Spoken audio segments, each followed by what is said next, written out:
नमस्कार साथियों, responsive classes में आप सभी का स्वागत है। तो आज 50वें प्रश्न तक का मैं आपको बता चुका हूं, जो कि पार्ट 1, पार्ट 2 एंड पार्ट 3 में ये वीडियो बनाई गई है। ये पार्ट 4 है आपका, जहां से 50वें प्रश्न से फिर मैं ये एमसीक्यूज़ आपका जनरल साइंस का एक्सप्लेन करने वाला हूं। 50वां प्रश्न है, एक लड़की झूले पर बैठी स्थिति में झूला झूल रही है। उस लड़की के खड़े हो जाने पर दोलक का आवर्तकाल क्या होगा, या प्रदोल आवर्तकाल क्या होगा?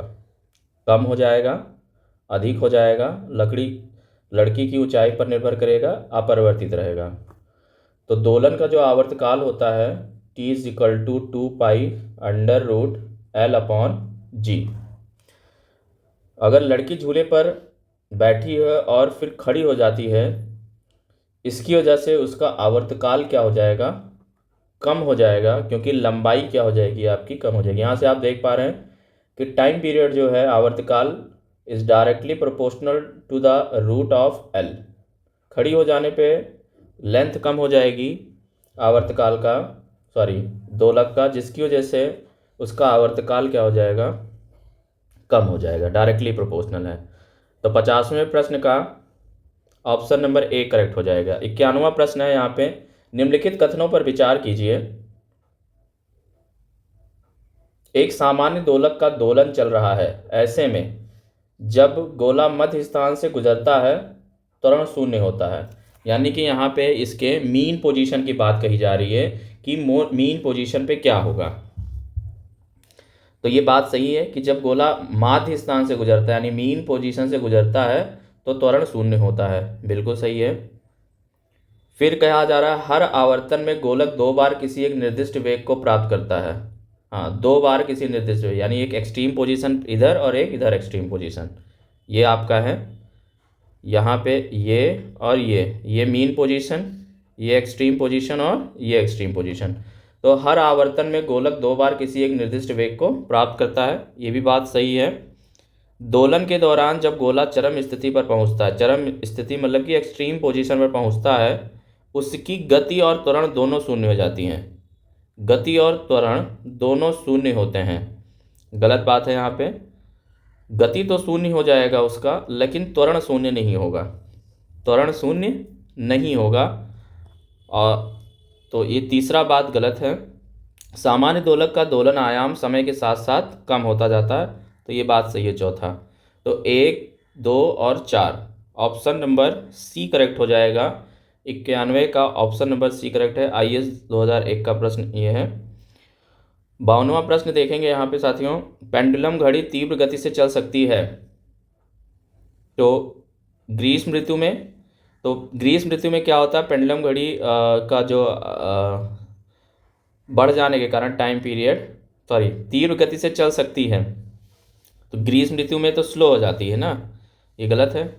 शीतकाल में होगा, ऑप्शन नंबर बी करेक्ट होगा। 92 का ऑप्शन नंबर बी करेक्ट हो जाएगा। पृथ्वी का पलायन वेग है, पृथ्वी का पलायन वेग है, क्लियर है? पृथ्वी का पलायन वेग है 15 किलोमीटर पर सेकेंड, गलत। 21 किलोमीटर पर सेकेंड, गलत। 11.2 किलोमीटर पर second, option number D correct हो जाएगा। 11.2 किलोमीटर पर सेकेंड की स्पीड से किसी ऑब्जेक्ट को अर्थ के सरफेस से फेंका जाएगा, तो वो अर्थ के गुरुत्वाकर्षण है, पृथ्वी के गुरुत्वाकर्षण को छोड़ करके वो अंतरिक्ष में चला जाएगा। 54वां प्रश्न है, 54वां, अगर किसी वस्तु को 8 किलोमीटर प्रति सेकंड के वेग से अंतरिक्ष में फेंका जाए तो क्या होगा? अगर किसी वस्तु को 8 किलोमीटर प्रति सेकंड के वेग से अंतरिक्ष में फेंका जाए तो क्या होगा? वह वस्तु अंतरिक्ष में चली जाएगी, वह वापस पृथ्वी पर गिरेगी, गलत। वह पृथ्वी के चारों ओर कक्षा में परिक्रमा करने लगी, बिल्कुल, क्योंकि ये इसका क्या है भाई, ये परिक्रमण वेग है 8 किलोमीटर पर सेकेंड, जिसकी वजह से वो पृथ्वी के चारों ओर किसी कक्षा में परिक्रमा करने लगेगी। ऑप्शन नंबर सी करेक्ट हो जाएगा। 55वां प्रश्न है यहाँ पे, चंद्रमा पर वायुमंडल नहीं होने का क्या कारण है? चंद्रमा पर वायुमंडल नहीं होने का क्या कारण है? या पृथ्वी के निकट है, या सूर्य से प्रकाश प्राप्त करता है, या पृथ्वी की परिक्रमा करता है, इस पर गैस अणुओं का पलायन वेग उसके वर्ग माध्य मूल वेग से कम है। ठीक है, देखिए चंद्रमा पर वायुमंडल नहीं होने का क्या कारण है कि चंद्रमा पर जो गैस के अणुओं का पलायन वेग है उसके वर्ग माध्य मूल वेग से कम है। यानी कि आप ये कह सकते हो कि चंद्रमा पे इतना ज़्यादा ग्रेविटी नहीं है कि इन गैसेस को होल्ड कर सके। ऑप्शन नंबर डी करेक्ट हो जाएगा। 55वां का ऑप्शन नंबर डी करेक्ट हो जाएगा। 56वां प्रश्न है, बॉल पेन किस सिद्धांत पर काम करता है? बॉल पेन किस सिद्धांत पर कार्य करता है? 56वां प्रश्न है, बॉल पेन किस सिद्धांत पर कार्य करता है? श्यानता, बॉयल का नियम, गलत। पृष्ठीय तनाव, गलत। गुरुत्वीय बल, उस पर क्या होता है? गुरुत्वीय बल के कारण। 56वां ऑप्शन नंबर सी करेक्ट हो जाएगा। गुरुत्वीय बल के कारण हम उससे लिख पाते हैं। 57वां प्रश्न है 57 नंबर का, किसी पिंड का वजन किसके केंद्र से प्रतिक्रिया करता है? किसी पिंड का वजन किसके केंद्र से प्रतिक्रिया करता है? किसी पिंड का वजन किसके केंद्र से प्रतिक्रिया करता है? तो द्रव्यमान के केंद्र, सही है। द्रव्यमान और गुरुत्वाकर्षण ये दोनों ही सही, यानी ए और B, option number C correct हो जाएगा। 58 नंबर का प्रश्न है, जब गुरुत्वाकर्षण के प्रभाव के अधीन परावलयीय पथ में जाने वाला विस्फोटक आवरण फटता है तो उसके अंशों का द्रव्यमान केंद्र किस ओर संचालित होता है? ठीक है, ऑप्शन नंबर ए है पहले क्षैतिज और फिर परावलयिक पथ के साथ साथ, तो ये गलत है। बी है ऊर्ध्वाधर के नीचे की ओर, गलत। मूल परावलयिक पथ के साथ साथ, ऑप्शन नंबर सी करेक्ट हो जाएगा। फिर यहाँ पे 59 नंबर का प्रश्न इधर देखेंगे, तुल्यकाली उपग्रह के परिक्रमण की अवधि होती है। तुल्यकाली उपग्रह के परिक्रमण की अवधि होती है 365 दिन, 30 दिन, 24 घंटे। बिल्कुल, ऑप्शन नंबर सी करेक्ट हो जाएगा, 24 घंटे। यानी कि ये तुल्यकाली उपग्रह जो होते हैं पृथ्वी के साथ साथ ही रोटेशन करते हैं एक ही डायरेक्शन में। किसी तुल्यकाली उपग्रह के पृथ्वी की सतह से ऊंचाई लगभग होती है, कितनी होती है? तो 60वां है 3600 kilometre, sorry 36,000 kilometre, 42,000 kilometre, 30,000 kilometre. तो ऑप्शन नंबर ए करेक्ट हो जाएगा, लगभग 36,000 किलोमीटर ये होती है। 30 से ज़्यादा होती है, 40 से कम होती है, तो हम ये वाला ऑप्शन ले सकते हैं। ऑप्शन नंबर ए ले लेंगे, 36,000 किलोमीटर होती है। पैरासूट धीरे धीरे नीचे आता है, जबकि उसी ऊंचाई से फेंका गया पत्थर तेजी से गिरता है, क्योंकि पत्थर पैरासूट से भारी है, पैरासूट के पृष्ठ पर क्षेत्रफल ज़्यादा है, अतः वायु का प्रतिरोध अधिक है। बिल्कुल सही है, ऑप्शन नंबर बी करेक्ट हो जाएगा। पैरासूट के पृष्ठ का क्षेत्रफल ज़्यादा है, अतः वायु का प्रतिरोध अधिक है। गुरुत्व की क्रिया के अंतर्गत मुक्त रूप से गिर रही वस्तु का भार अधिकतम होता है, न्यूनतम होता है, परिवर्ती होता है, शून्य होता है। तो गुरुत्व की क्रिया के अंतर्गत मुक्त रूप से गिर रही वस्तु का भार शून्य होता है। 62वां का ऑप्शन नंबर डी करेक्ट हो जाएगा। पेंडुलम को चंद्रमा पर ले जाने पर उसकी समयावधि क्या होगी? तो उतनी ही रहेगी, घटेगी, शून्य हो जाएगी, बढ़ेगी। तो देखिए फॉर्मूला क्या होता है, T = 2π√L/G। तो पेंडुलम को चंद्रमा पर ले जाने पर उसकी समयावधि क्या हो जाएगी? जी की वैल्यू घट जाएगी, तो टाइम पीरियड क्या हो जाएगा? बढ़ जाएगा। ऑप्शन नंबर डी करेक्ट हो जाएगा। वायुमंडलीय हवा पृथ्वी पर रखी जाती है, 64 नंबर का प्रश्न है। वायुमंडलीय हवा पृथ्वी पर रखी जाती है, वायुमंडलीय हवा पृथ्वी पर रखी जाती है गुरुत्व द्वारा, पवनों द्वारा, बादलों द्वारा, पृथ्वी के घूर्णन द्वारा। तो ऑप्शन नंबर ए करेक्ट हो जाएगा, गुरुत्व द्वारा। 65वां प्रश्न है, साधारण यंत्र किसी व्यक्ति की सहायता करता है। साधारण यंत्र किसी व्यक्ति की साधारण यंत्र किसी व्यक्ति की सहायता करता है।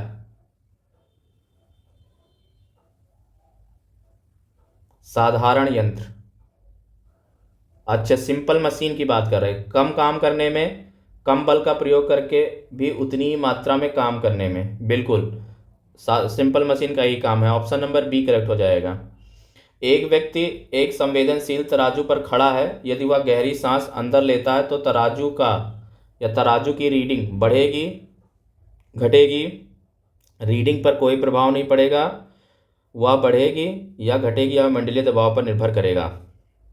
बहुत अच्छा प्रश्न है। एक व्यक्ति एक संवेदनशील तराजू पर खड़ा है, वह गहरी सांस अंदर लेता है तो तराजू की रीडिंग बढ़ेगी, घटेगी। तो ऑप्शन नंबर बी करेक्ट हो जाएगा, तराजू की रीडिंग घट जाएगी। यूपी पीसीएस मेन में पूछा गया है। यहाँ पे लॉजिक लगा रहे होंगे सब लोग कि ऑक्सीजन अंदर गई है, गैस अंदर गई है तो रीडिंग बढ़नी चाहिए, लेकिन ऐसा नहीं होगा। ऑप्शन नंबर बी करेक्ट हो जाएगा। बल गुणनफल है, बल गुणनफल है द्रव्यमान और वेग का, द्रव्यमान और त्वरण का। फॉर्मूला क्या होता है? F=ma। ऊर्जा संरक्षण का आशय है, ऊर्जा संरक्षण का क्या आशय है? 68वां प्रश्न है 68 नंबर का। ऊर्जा संरक्षण का आशय है ऊर्जा का सृजन और विनाश होना। ऊर्जा का सृजन हो सकता है, ऊर्जा का सृजन नहीं हो सकता परंतु विनाश हो सकता है। ऊर्जा का ना तो सृजन हो सकता है और ना ही विनाश हो सकता है। बिल्कुल सही, ऑप्शन नंबर डी करेक्ट हो जाएगा। Energy can not be create nor be destroy. ऊर्जा को ना ही आप बना सकते हो, ना ही इसको नष्ट कर सकते हो। ऊर्जा का सिर्फ रूप परिवर्तन होता है, एक रूप से दूसरे रूप में परिवर्तित होती है। यही ऊर्जा संरक्षण का नियम है। 69 नंबर का प्रश्न है, वायु शक्ति में ऊर्जा का कौन सा रूप विद्युत ऊर्जा में परिवर्तित होता है? तो गतिज ऊर्जा। वायु में पवन ऊर्जा से हम क्या बना लेते हैं? विद्युत ऊर्जा में कन्वर्ट कर सकते हैं पवन चक्कियों के द्वारा। बिल्कुल सही है। गतिज ऊर्जा, ये गतिज ऊर्जा क्या होती है? टरबाइन चलती है, फैन चलते हैं जिसकी वजह से टरबाइन घूमता है, आर्मेचर घूमेगा तो फैराडे के इलेक्ट्रोमैग्नेटिक इंडक्शन लॉ से क्या हो जाएगा? ईएमएफ डेवलप होगा और करंट बन जाएगी, यानी विद्युत ऊर्जा डेवलप हो जाएगी। तो ऑप्शन नंबर ए करेक्ट हो जाएगा। और बिल्कुल अब यहाँ पे हम 17वां प्रश्न देखने वाले हैं। इलेक्ट्रिक बल्ब की खोज किसने की थी? बहुत इजी प्रश्न है, इसका कमेंट करेंगे उत्तर। इलेक्ट्रिक बल्ब की खोज किसने की थी? तो Thomas Alva Edison. Option number A correct हो जाएगा। बिल्कुल सही है। घड़ी के स्प्रिंग में भंडारित ऊर्जा है, घड़ी के स्प्रिंग में भंडारित ऊर्जा है, तो स्प्रिंग के अंदर क्या है? स्थितिज ऊर्जा है। बिल्कुल सही है। 71वें का ऑप्शन नंबर बी करेक्ट हो जाएगा। निम्नलिखित में से किसे एक स्नेहक लुब्रिकेंट के रूप में भी प्रयोग किया जाता है? क्यूप्राइट का, ग्रेफाइट का, हेमाटाइट का, क्रायोलाइट का। तो ऑप्शन नंबर बी करेक्ट हो जाएगा, ग्रेफाइट का इस्तेमाल किया जाता है। निम्न में से कौन सा बल क्षयकारी बल है? 73 का ऑप्शन नंबर बी है। 73 का और ऑप्शन नंबर बी होगा घर्षण बल। कौन सा क्षयकारी बल है? घर्षण बल। सड़क पर चलते समय किसी बैलगाड़ी के पहियों की गति किसका उदाहरण है? सड़क पर चलते समय किसी बैलगाड़ी के पहियों का गति किसका उदाहरण है? दोलन और घूर्णीय गति का, दोलन और स्थानांतरीय गति का, स्थानांतरीय और घूर्णन गति का, घूर्णीय गति का, केवल स्थानांतरीय गति का। तो ऑप्शन नंबर सी करेक्ट हो जाएगा, स्थानांतरीय और घूर्णीय गति का। 75वां प्रश्न है, फ्रिक्शन कोण और रिपोज कोण निम्नलिखित में से किस रूप में होते हैं? तो ऑप्शन नंबर ए करेक्ट हो जाएगा। 75वें का ऑप्शन नंबर एक दूसरे के समान होते हैं। रिपोज और फ्रिक्शन कोण एक दूसरे, रिपोज कोण और फ्रिक्शन कोण एक दूसरे के समान होते हैं। एसएससी सीजीएल में पूछा गया प्रश्न है ये। 76वां प्रश्न है, पहिए में बॉल बेयरिंग का काम है, पहिए में बॉल बेयरिंग का काम है, तो बॉल बेयरिंग क्या काम करता है? गतिज घर्षण को बेलन घर्षण में बदलता है। ऑप्शन नंबर बी करेक्ट हो जाएगा। फिर यहाँ से 77 का प्रश्न है कथन वाला। एक पूर्णतः घर्षणहीन पृष्ठ पर खड़ा एक व्यक्ति सीटी बजाने से अपने को गति में ला सकता है। एक पूर्णतः घर्षणहीन पृष्ठ पर खड़ा एक व्यक्ति सीटी बजाने से अपने को गति में ला सकता है। कारण, यदि किसी तंत्र पर कोई वायु बल क्रियाशील नहीं है तो उसका संवेग h परिवर्तित नहीं हो सकता। ठीक है, ए और आर दोनों तो सही है, लेकिन ए जो है आर का सही स्पष्टीकरण नहीं है। ऑप्शन नंबर बी करेक्ट हो जाएगा। 78वां प्रश्न है, सड़क पर चलने की अपेक्षा बर्फ पर चलना कठिन है। सड़क पर चलने की अपेक्षा बर्फ पर चलना कठिन है क्योंकि बर्फ सड़क से सख्त होती है। गलत। सड़क बर्फ से सख्त होती है। बिल्कुल गलत। जब हम अपने पैरों से धक्का देते हैं तो बर्फ कोई प्रतिक्रिया व्यक्त नहीं करती। बिल्कुल गलत। बर्फ में सड़क की अपेक्षा घर्षण कम होता है। बिल्कुल। बर्फ में क्या होता है, सड़क की अपेक्षा घर्षण कम होता है, इस वजह से बर्फ पे चलना कठिन है, उस पर घर्षण नहीं होता। फिर यहाँ पे 79 नंबर का प्रश्न फिर से आया है, कथन वाला, जो कि यूपी से पूछता है। 79 नंबर का प्रश्न है, तो यहाँ पे 79 वाले प्रश्न को देखेंगे। निम्न कथन पर तथा उससे निकाले गए निष्कर्ष पर विचार कीजिए तथा बताइए कौन सा निष्कर्ष सही है। कथन है, भरी हुई बैलगाड़ी को चलाने में उसे चलायमान रखने के लिए आवश्यक ताकत से अपेक्षाकृत अधिक ताकत से धक्का देना पड़ता है। भरी हुई बैलगाड़ी को चलाने में उसे चलायमान रखने के लिए आवश्यक ताकत से अपेक्षाकृत अधिक ताकत धक्का देना पड़ता है। बिल्कुल। चलाने में आपको ज़्यादा ताकत देनी होगी, जब चलने लगेगी तो उसमें ताकत कम लगेगी। क्यों? इसका निष्कर्ष क्या है? किसी चलायमान वस्तु का भार कम होता है, प्रारंभ में पहिए फिसलने लगते हैं, एक बार गाड़ी चल पड़ने के बाद घर्षण कम हो जाता है। बिल्कुल बात सही है। यहाँ पे स्टैटिक और काइनेटिक फ्रिक्शन की बात कही गई है। स्टैटिक फ्रिक्शन हमेशा जो होता है काइनेटिक फ्रिक्शन से ज़्यादा होता है। तो अगर गाड़ी खड़ी हुई है तो उस पर स्टैटिक फ्रिक्शन लग रहा है, और अगर वो गतिमान हो जाएगी तो काइनेटिक फ्रिक्शन लगने लगेगा। और अब फ्रिक्शन का बल कम हो चुका है जब वस्तु गतिज अवस्था में है। ऑप्शन नंबर सी करेक्ट हो जाएगा। बहुत बढ़िया प्रश्न है। 80 नंबर का प्रश्न क्या कहता है, एक व्यक्ति कार में जो विराम में बैठा है, सड़क से कार के 4 पहियों में से प्रत्येक पर प्रतिक्रिया आर है। जब कार सीधी समतल सड़क पर चलेगी तो अग्र पहियों में प्रत्येक पर प्रतिक्रिया में क्या परिवर्तन आएगा। तो कथन ये क्या कह रहा है, यह आर से अधिक होगा। 80 नंबर प्रश्न क्या कह रहा है, यह आर से अधिक होगा, या आर से कम होगा, या आर के बराबर होगा, या सड़क के पदार्थ पर निर्भर करेगा।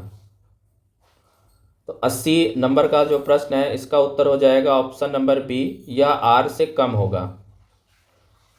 21वां प्रश्न है, कथन ए क्या कहता है, लोहे का एक गोला पारद पर तैरता है किंतु पानी में डूब जाता है। लोहे का एक गोला पारद पर तैरता है किंतु पानी में डूब जाता है। लोहे का आपेक्षिक घनत्व पारद के आपेक्षिक घनत्व से अधिक होता है। तो ये बात तो सही है कि लोहे का एक गोला पारद पर तैरता है किंतु पानी में डूब जाता है। पारे की बात की जा रही है यहाँ पे। अच्छा जी, लोहे का आपेक्षिक घनत्व पारद के आपेक्षिक घनत्व से अधिक होता है। हाँ, तो कथन ए तो सही है परंतु आर गलत है। ऑप्शन नंबर सी हो जाएगा। फिर यहाँ पे 82वां प्रश्न देख रहे हैं साथियों। 82वां प्रश्न है, लोहे की कील पारे पर क्यों तैरती है। वही है, उसी से रिलेटेड है। यहाँ पे डेंसिटी से रिलेटेड प्रश्न है। 82वां प्रश्न है, लोहे की कील पारे पर क्यों तैरती है जबकि वह पानी में डूब जाती है। क्योंकि लोहे की डेंसिटी पारे की डेंसिटी से कम है। लोहे की पारे से रासायनिक क्रिया की, ये तो गलत है, बिल्कुल गलत है। हाँ, लोहे का भारी पानी से अधिक भारी, बी भी गलत है। लोहे का घनत्व पानी से अधिक है तथा पारे से कम है, बिल्कुल सही है। लोहे का घनत्व जो है पारे से कम है, इसी वजह से वो पारा पे तैरता है और पानी में डूब जाता है, क्योंकि उसका घनत्व पानी से ज़्यादा है। ऑप्शन नंबर सी करेक्ट हो जाएगा। फिर यहाँ पे 83वां प्रश्न क्या कहता है कि जब कुएं से पानी की बाल्टी को ऊपर खींचते हैं तो हमें महसूस होता है कि बाल्टी पानी की सतह से ऊपर भारी हो गई है, पानी की सतह से ऊपर हल्की हो गई है, पानी से बाहर आकर स्थिरता खो बैठी है। पानी की बाल्टी को ऊपर खींचते हैं तो हमें महसूस होता है कि पानी की सतह से ऊपर भारी हो गई है। हाँ, आर्किमिडीज प्रिंसिपल के कारण। 84वां प्रश्न क्या है? एक भारहीन गुब्बारे में 84 नंबर का प्रश्न है। एक भारहीन गुब्बारे में 200 ग्राम जल भरा गया है। इसका जल में भार होगा। एक भारहीन गुब्बारे में 200 ग्राम जल भरा गया है। इसका जल में भार क्या होगा? शून्य होगा, क्योंकि उसके अंदर जल ही भरा हुआ है। दोनों की डेंसिटी सेम है। ऑप्शन नंबर ए करेक्ट हो जाएगा।